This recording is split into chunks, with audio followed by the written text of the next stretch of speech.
अब मैं श्री भालचंद्र नेमाड़े जी से आग्रह करूंगा कि वे अपना वक्तव्य प्रस्तुत करें।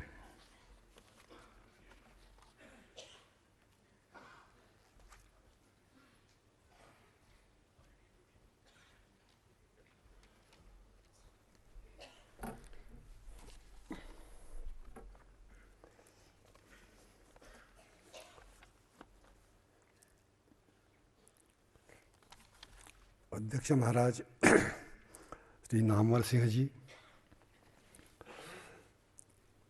हमारे प्यारे प्रधानमंत्री श्री नरेंद्र मोदी जी, साहू अखिलेश जैन और त्रिचला जैन, श्री लीलाधर मंडलोई जो निदेशक हैं ज्ञानपीठ के, and other respected members of the Dnyanpeeth Trust, and also the members of the selection committee, some of them may be here, and all of you, my dear friends who have honored me by your august presence here in this hall. आप सबको मेरा प्रणाम।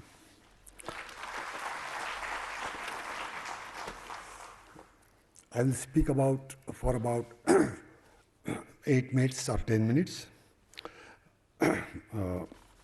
briefly pointing out what thoughts have emerged in my mind now. As I am being honored by the Golden Jubilee Dnyanpeeth Award, I simply do not know how to face this unprecedented recognition. And I gropingly reach for a quotation, and as usual Ghalib comes to my risk as I remember him. आईना देख अपना सा मुँह लेके रह गए. That is the thought that came into my mind. I have been actively associated with several national institutions, but I should admit that we have not been able to build many such institutions of the caliber of Dnyanpeeth. Building national standard has been one of our priorities after independence. And to receive the generosity of such an institution and to deserve it is a unique feeling of apprehension I get at this moment. And as a personal token of gratitude, I promise to Chairman Sri Namwarji and Pradhan Mantri ji and to all of you, I promise that I shall always abide by my commitment to record our times accurately, to write what is right. Writing binds me to my readers and in turn to humanity, to the time and the place, which I interpret as tradition. And as I am born and bred in a village on the borders of Gujarat and Madhya Pradesh and Maharashtra, I don't belong to one particular monoculture or anything. That kind of thing I developed since childhood. And I am deeply rooted in the enormous Indian tradition. The village in which I was born was deprived of any progress. There were no roads. It was in the mountains, Satpura, and there was no progress. And after many years of education and research and teaching and learning, I have discovered that progress is not a feature of civilization. It is just a form. And without that form, you can still be civilized. With its extreme complexities, the Indian tradition has innumerable dialects. In my village alone, I had about 7 dialects, different dialects, and people understood each other very well. Languages, we have about 5 languages in my own village. Sects, religions, castes, cultures, the only one of the kind and size in the history of human civilization. Ours is the oldest living literary tradition, from the Panchatantra stories found in the Harappan excavations to the present day classics. This is a continuous tradition, incomparable anywhere in human history. And I'm very proud of this. And of all the great traditions, literary traditions in the world, namely the Western tradition, the Middle Eastern tradition, or North African, we may say, and the Eastern tradition, I think the oldest and the living and the richest is our own. This I am not saying out of exaggeration and false pride, but by very clear record of continuous production of classics and performance of all arts related to literature. The folk songs, this is the reflection I get from my own village, the folk song, the folk tales, the folk drama, the ancient epics, all illiterate people have been nurturing these arts, which everyone knew in my village, the epics, the medieval religions, and the Aryan, pre-Aryan, Munda, ostrich, and primitive gods and goddesses, all of them worshipped and respected in my small village. And although I am an atheist, I greatly respect this theist tradition because it connects you to the whole antiquity. The great saint poets like Tukaram and Kabir and the Ajanta caves, which were just 25 kilometers from my village, which we used to visit really, I haven't seen parallels of this anywhere. This is again, I'm not speaking out of false pride, but these are our picture galleries. And somehow these have kept all our traditions of arts alive. When I later learned, taught, researched, and read a lot about world literature, all that was within my small village has given me the sense of the tradition which is unparalleled.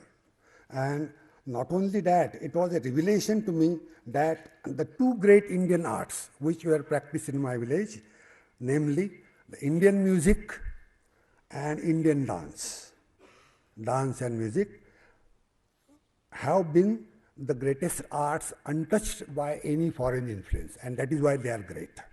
While the arts which have been spoiled and degraded by foreign influences are literature and painting. They are the most degraded ones because of constant borrowing and degradation of the first kind.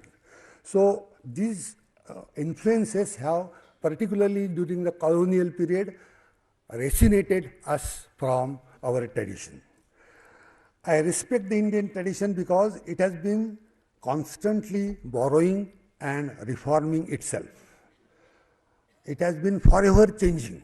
There is no period in history, I have discovered myself, where the Indian tradition has not changed. Even today it is changing. Within 50 years, in my own family, the parents who were illiterate, my grandchildren are computer handling people. This is the change which every generation has been experiencing in India, and we should be proud of this. And we are also expert in adapting, in revolutionizing ourselves, and also we change all the time. This is perhaps the greatest boons of the Indian culture, and what is more important is the more we change, the more we remain the same. This has been the magic of Indian culture. Now, these values have inspired me to become a writer, and I think the credit of whatever I am belongs to these sources. Although I don't deny that I am also indebted to many influences and many foreign influences also, but the sources I believe are more important than influences. Now, I don't consider therefore myself more intelligent than my ancestors, because obviously the ancestors are more in number and they are more intelligent than you, and therefore I have no courage to criticize and even to object to what they have done. I believe that the ancestors, which is the case with everyone, were obviously more intelligent and have thought about all our problems for thousands of years. I should be tolerant of its deadwood because of the unparalleled antiquity that we are given by our destiny. I do not mean to say blindly that tradition is always faultless. All I want to distinguish is the thin line between Shreyas and Preyas, what is desirable and what is beneficial. If we draw that thin line, I think we will be successful. Now, I would fully agree how much Desi is too much Deshi, because there is always a borderline. You go on stretching Deshiness and become a fundamentalist. That is also possible. So how much of this is to be stretched, this will depend upon the consciousness of the society. And I think in the Indian tradition, there is no scope for stretching it to fundamentalism, because there are always checks and balances at every stage. This could be experiences from the revolutions that have been made in all arts, in all literature, and in the social realities, right up to Phule and Ambedkar, who have been experiencing that.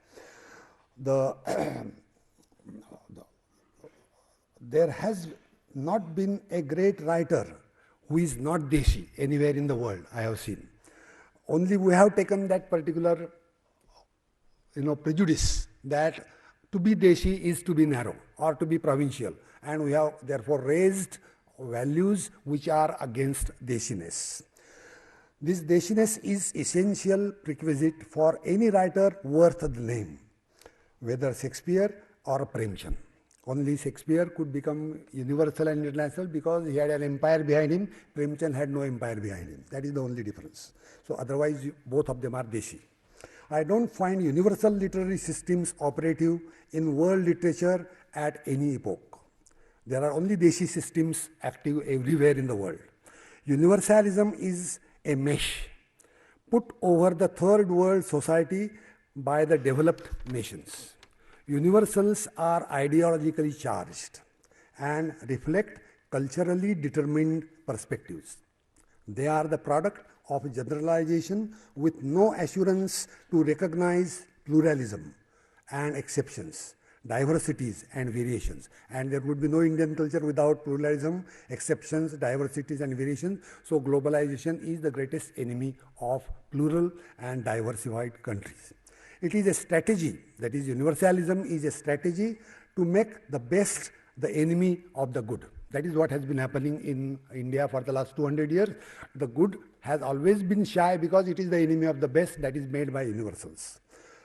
After Gertrude Stein, who said this to Bertrand Russell, using that quotation, I would say, it can be said that what is true of a small island country like England may not be true of the enormous country like India. And these are two separate entities. Finally, I would like to end by summing up what I have to carry forward, that the evolutions of different lifestyles which India has very brilliantly been known for, the cooking style, the dressing styles, the apparel styles, the types of families, matriarchal and patriarchal types, all these are unbound in India. And this is supposed to be the evolution influenced by the geographical conditions, the environmental conditions of this subcontinent. There is a stretch of environmental conditions, and we don't have one type of condition, and therefore we have to praise different lifestyles and accept different lifestyles of all kinds. Also, I would like to point out here that the last 2 centuries, that is not much period in the history of India, but the last 2 centuries we have developed a kind of sense of acculturation, whereas we believe that good things are possible only when they are acculturated, only when the seed comes from outside. The soil remains, but the seed has to come from outside. That is the meaning of acculturation sociologically. Unfortunately, this has taken away all the creativity from our art, especially literature. And we have therefore we have been locating non-creative activities everywhere. This has to be located, identified, and I'm sure it requires racial intelligence. I believe in the Hindus have that intelligence, and in the subcontinent, this intelligence will win over, and this acculturation will stop, and we will have a reverse acculturation. Whatever has been done, as our neighbors say, after all, we are slaves, and ultimately the slave culture dominates even today. the way I am speaking in English is a sign of being slave. But that is supposed to be the condition of a slave, a necessary condition of a slave. The next generation has to be more intelligent than this generation, using a foreign language, the foreign techniques, the foreign literary forms, and revert to our own forms, and this will require reverse acculturation. How that is to be done is obviously a matter of conjecture, and it will be decided by the more intelligent generation that is coming up in the next few days. That is my hope. Finally, I would like to end my speech by expressing my gratitude to Dnyanpeeth Trust, because they have connected me to very great writers of the past, of which really I am very proud, and I may not be of that particular standard, but I will try to reach to that standard. And I also very grateful to our dear Prime Minister Narendra Modi ji, who has been present here to offer me the award, and to all of you who have been patiently listening to my monologue. Thank you. I'm sorry for this.